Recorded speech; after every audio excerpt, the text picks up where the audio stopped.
Hello, this is week 2 of our music lessons. So I'm going to start off, or shall we start off by standing up, or you can sit in front of the screen if you want to, and we'll do our opening chant. So I'm going to start and then you follow. So, hello to you. Move your shoulders 1, 2.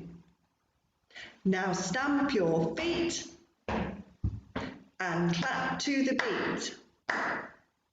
Wave your hands up high. Point your fingers to the sky. With a smile and a grin. Turn round and spin.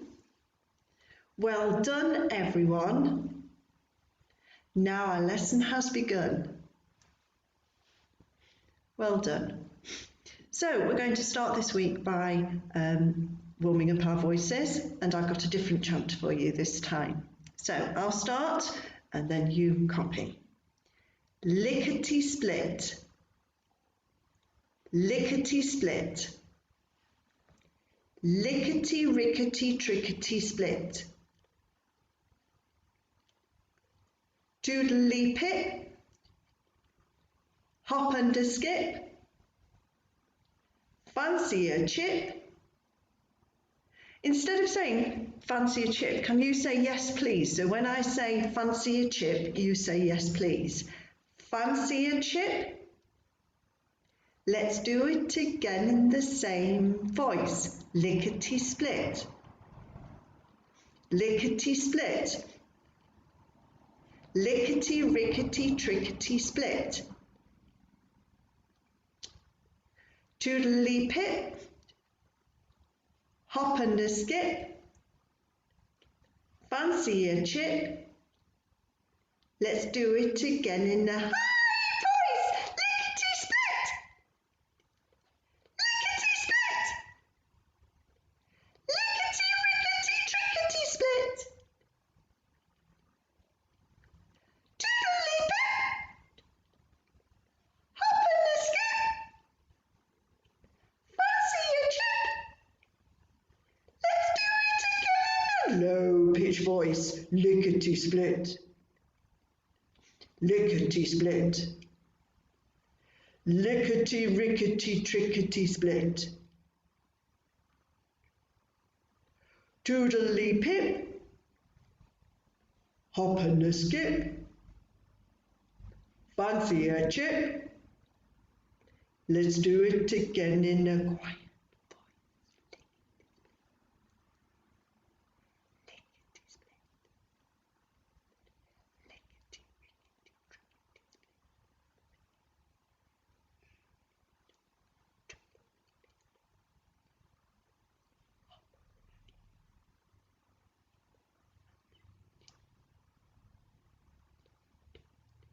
The loud voice, lickety split, lickety split, lickety rickety trickety split, toodly pip, hop and a skip, fancy a chip? Let's do it again a little bit faster, lickety split, lickety split. Lickety rickety trickety split. Toodly pip. Hop and a skip. Fancy a chip? Let's do it again a little bit faster. Lickety split. Lickety split. Lickety rickety trickety split. Toodly pip. Hop and a skip. Fancy a chip? Let's do it again a little bit faster. Lickety split. Lickety split. Lickety rickety trickety split. Toodly pip. Hop and a skip. Fancy a chip? Let's do it again a little bit faster. Lickety split. Lickety split. Lickety rickety trickety split. Toodly pip. Hop and a skip, fancy a chip, And that's it for now. Well done. What is it when you do something and your tongue gets all kind of all over the place there? Can you remember what that's called? It's called a tongue twister. So that became a tongue twister at the end, didn't it? So I wonder how many voices we used there. We started off with our normal voice, our talking voice, and then we had a high-pitched voice, then we had a low-pitched voice, then we had a quiet voice, then we had a loud voice, and then we started to get a little bit faster, didn't we? We changed the pace. We got faster with that chant. Really good. If you want to do it again, you can always stop the video and rewind it and have another go. Well done. So last week I started to teach you a song called Calypso. I just want to share a few screens with you.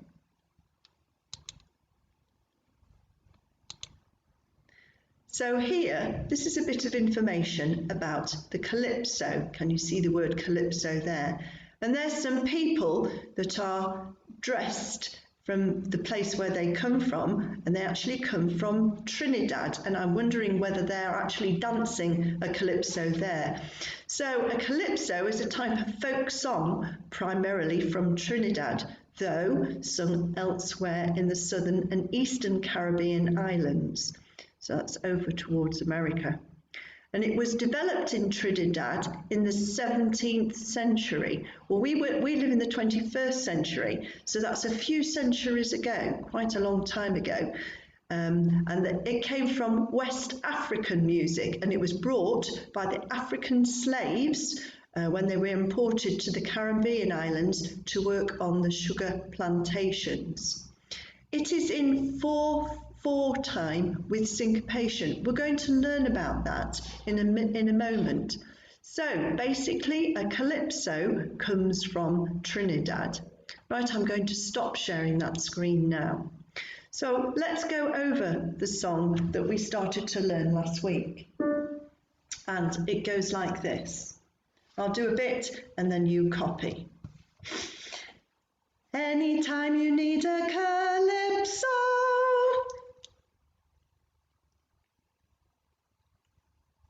here is what you must do. First of all, you need a rhythm, so shake a little, shake a little, shake a little, shake a. And you bang a drum and you sing and strum. And then there's a calypso for you. Well done. So I was singing a bit, and a bit in music is called a phrase. So I was singing a phrase and then you were copying with a phrase. So let's have a go. I'll teach you it in phrases again. Anytime you need a calypso,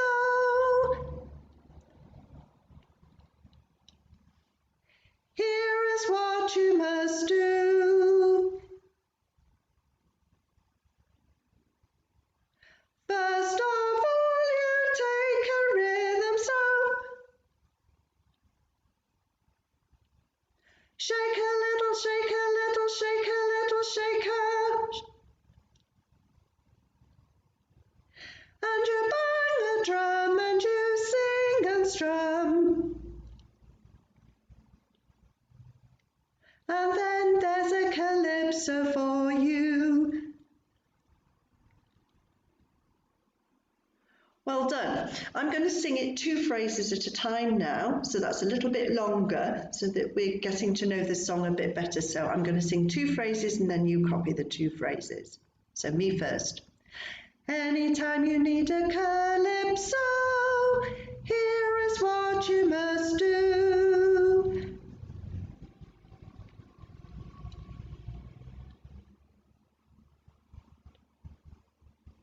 First of all, you need a rhythm, so shake a little, shake a little, shake a little, shake a.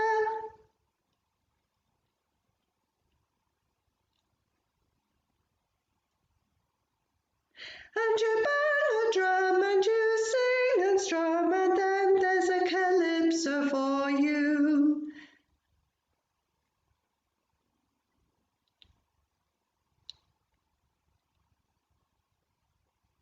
Well done. Okay. I'm going to sing it now, and I'm going to play it on the keyboard at the same time. So, are you ready? Off we go. Anytime you need a calypso, here is what you must do. First of all, you need a rhythm, so shake a little, shake a little, shake a little, shake it, and you bang a drum, and you sing and strum, and then there's a calypso for you. Well done. We're going to do that again because I want you to become really, really confident in singing this song. So, are we ready? Off we go now. Anytime you need a calypso, here is what you must do. First of all, you need a rhythm, so shake a little, shake a little, shake a little, shake it, and you bang a drum, and you sing and strum, and then there's a calypso for you. Okay. Did you notice as I was playing that I was playing the tune with one hand, but then with the other hand I was playing this.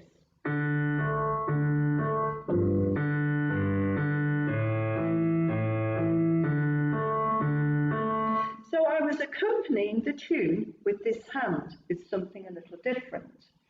Now that is actually following, what I did with this hand was actually following the beat. So the beat is like a marching soldier, and feels like a marching soldier, and comes all the time as we are singing or listening to music. Music always has a beat.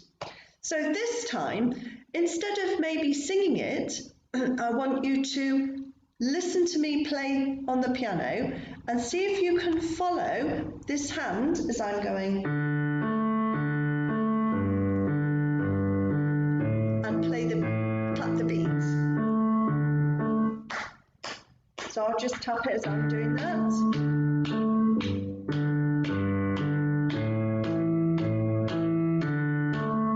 Can you keep on doing that? Clapping or tapping? That's the beat. I'll play the tune as well now.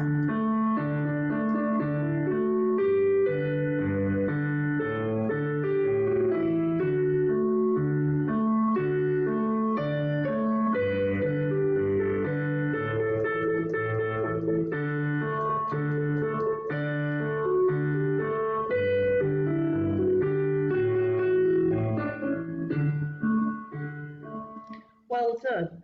So we were clapping the beat there, and you were clapping with my hands.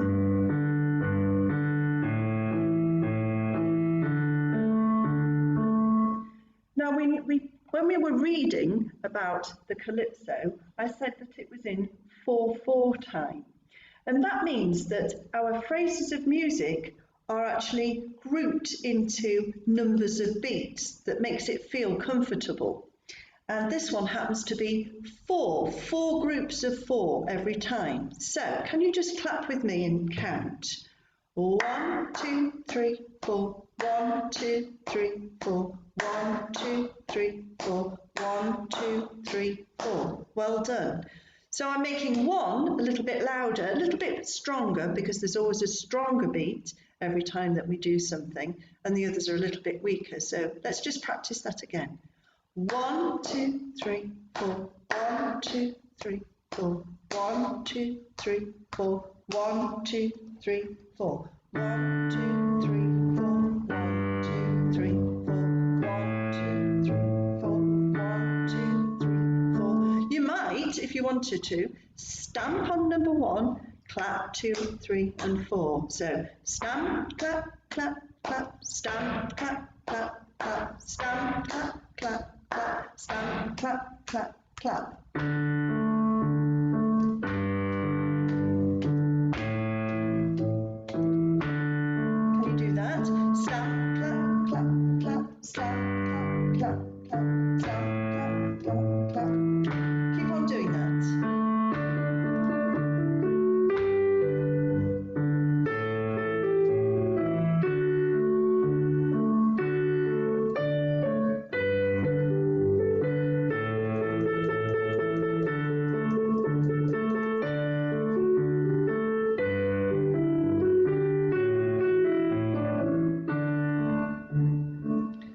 done.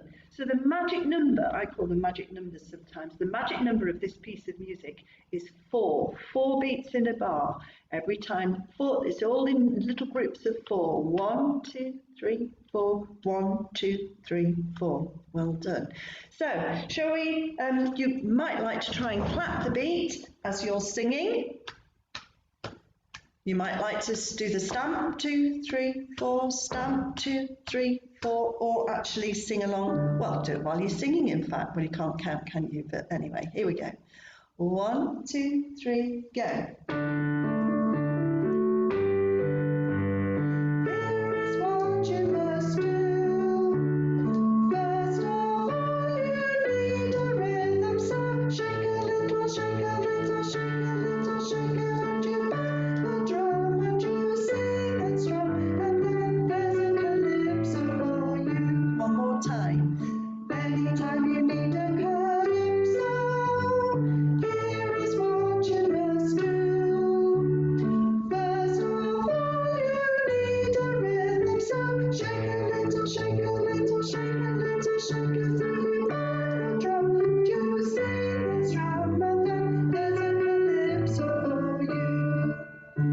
Well done.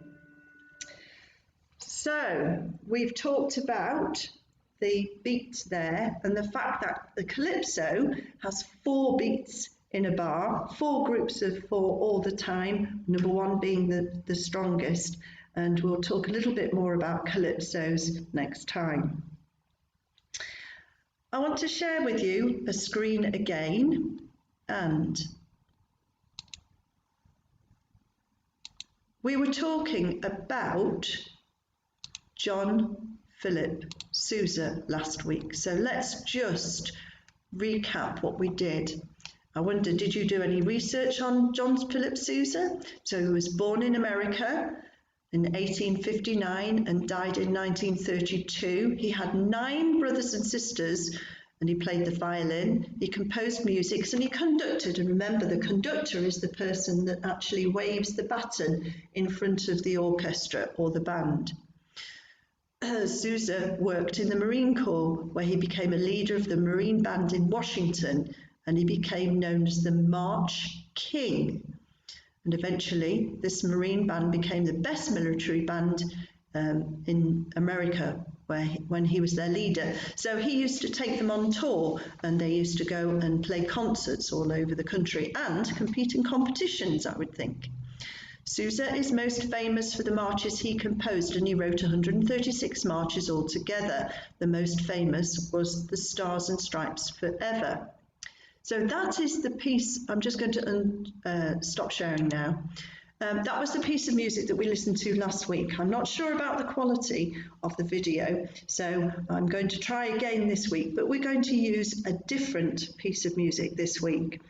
So again, it's by John Philip Sousa. You're going to see the same band play that you saw last week, so that you can see all of the different instruments, but I'm hoping that you'll be able to see a little bit better and certainly hear better.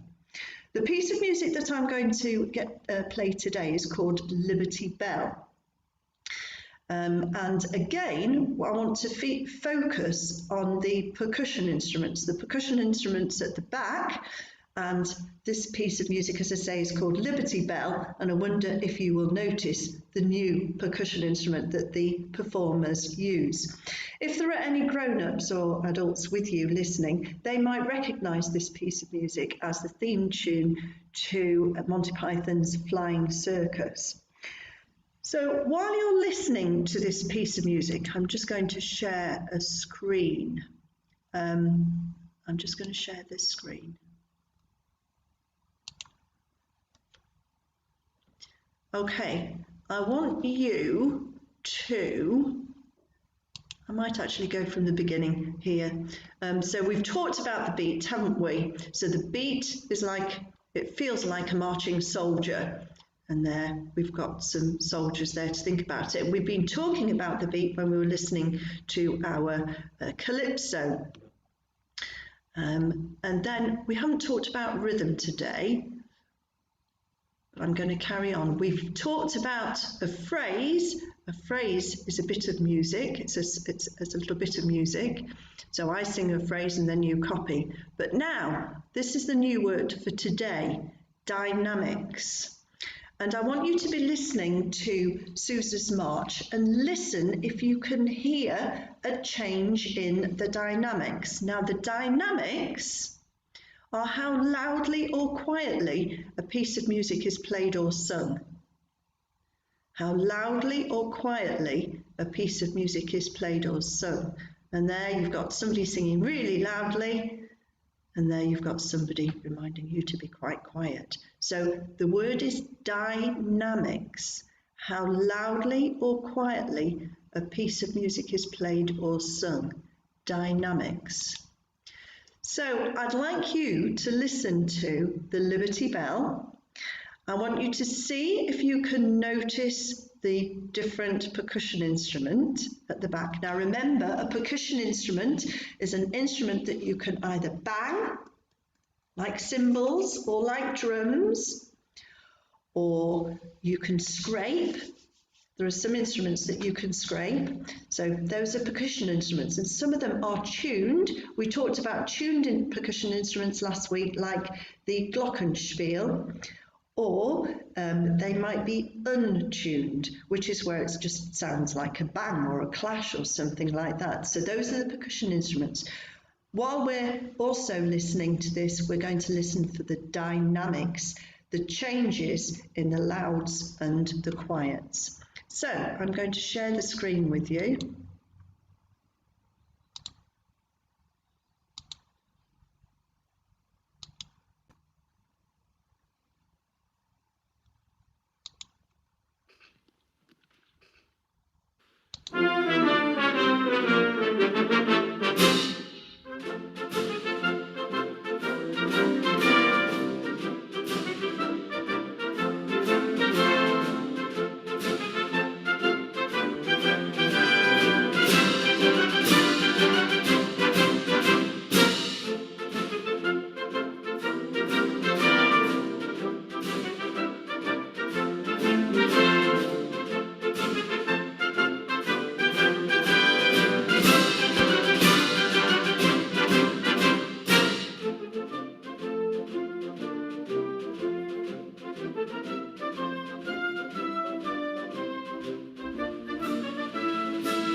So that piece of music was called the Liberty Bell, and it was played there by the Marine Band in America. We saw that band last week.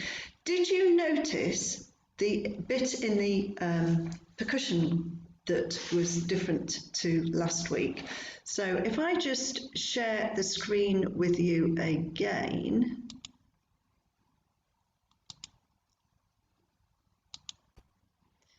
And can you see at the back there where all the percussion instruments are, he's actually using a bell. And that particular bell, when they actually performed it originally, when Sousa had wrote it, that bell was actually taken from a ship there. So it's a ship's bell. Also, did you notice how it started loudly and it changed the dynamics? Sometimes they were loud, sometimes it was quiet. And this particular piece of music is very good at actually doing, showing that. Okay, I'll stop sharing that. So the other thing that I just want you to think about when you're listening to these pieces of music is how you actually feel when you're listening to the pieces of music. So does it make you feel happy? Does it make you feel sad? How does it make you feel? Do you actually like the piece of music? You might feel happy, but you might still not like it. What is it about the piece of music that you enjoy? Is it the instruments? Or could it be the style of it? Or do you not like it at all? Is it not what you would like? What would you actually like to hear more? So what kind of music do you like? If you were to close your eyes, what would it make you feel? Or what does it make you think about? Even if you don't like it, what does it make you think about? So it'd be interesting just to write those ideas down sometime and see what these pieces of music make you feel. So we've thought about there the percussion instruments, but we could also start to think about the other instruments that are actually in that band. So let me share that screen with you again. So if we look at the way that that band is set out, it's really quite good in that it's very clear what instruments are. So at the back here, you've got the percussion instruments, which is what we've been talking about. And then the two other main groups in this, so if we remember, instruments are called by their group name. So you have lots and lots of these instruments at the back and round the side, and they are brass instruments. So all of them are made of brass, and they all have the same kind of mouthpiece, but that mouthpiece sits, the rest of the instrument doesn't actually quite look the same, though they are all made of tubes. They're long tubes and kind of curled in different ways. So all of the brass instruments are there at the back, and we'll talk about them all more individually. Then at the front of this band, you've got the woodwind instruments. Now they're called woodwind instruments because once upon a time they were made of wood, but then as time has gone on, the materials have changed and they've used plastics and they've used metals as well. But with woodwind instruments, well, we need the wind to actually play them. They used to be made of wood, but they are differentiated because all of the mouthpieces are different. So if we just go back with the video a little tiny bit, and let's see if we can identify some of the brass instruments. Okay, here. Right there, you've got the trombone. Okay, so the trombone is a long tube. You can see the tube there, and you pull what's called a slide in and out. But just look at the mouthpiece there. See what shape that mouthpiece is. Let me see if I can find another brass instrument. Let's see if I can find something a little clearer than that. We've got the trombones again there. Trombones at the back there. Those are the woodwind instruments. Here we go. Let's see if we can see this instrument here. Can you see the mouthpiece is the same? It's a little bit smaller, but it's the same shape. And that is called a French horn. And it's a curly-whirly instrument there. It would be very, very long actually if it was all in one length, but here it's curled. Here, next to the French horn, is the euphonium. And again, can you see the mouthpiece is the same shape? It's this round shape, and there's lots and lots of tubes. Again there. Let's see if we can find another brass instrument. Right. There, can you see at the back there? It's not quite so clear because somebody's sitting in front of him, but there is a tuba. And that, can you see again there? The mouthpiece is this round mouthpiece. And there's the tuba. That's the lowest of the instruments that we've got. So let's see if we can find the trumpets that are also in this band. Can we find them there? No, I think there's the trumpets at the back there. Let's see if we can see somebody that's actually playing the trumpet. There, we can see the trumpets there. So the trumpets are there in front of the tubas, and again, it's that round mouthpiece. So in this band, the brass instruments that we've got are the tubas, the euphonium, the French horn, the trombone, and the trumpet. I'm going to stop sharing now. So those are all the brass instruments.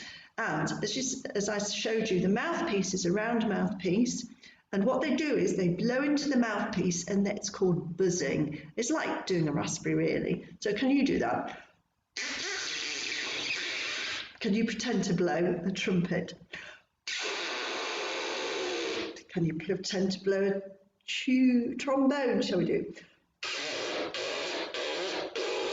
So it's all there in that mouthpiece, that round mouthpiece, that metal mouthpiece, and you blow in there and you blow a raspberry. So there we go. So in that band, we've got lots and lots of brass instruments as well. So we're nearly at the end of our lesson. So we've talked about the beat. We've talked about magic numbers. So in the calypso, the magic number was 4. So every time we did four beats, 4 claps, it felt comfy. So we had a 1, 2, 3, 4, 1, 2, 3, 4. And we were clapping that when we were singing our song. We were talking about John Philip Sousa, who wrote lots and lots of marches, and we listened to the new percussion instrument, which was the bell in there, and we've talked about the percussion instruments and also the brass instruments there. But the new word today was dynamic. So dynamics, meaning the louds and the quiets of the music.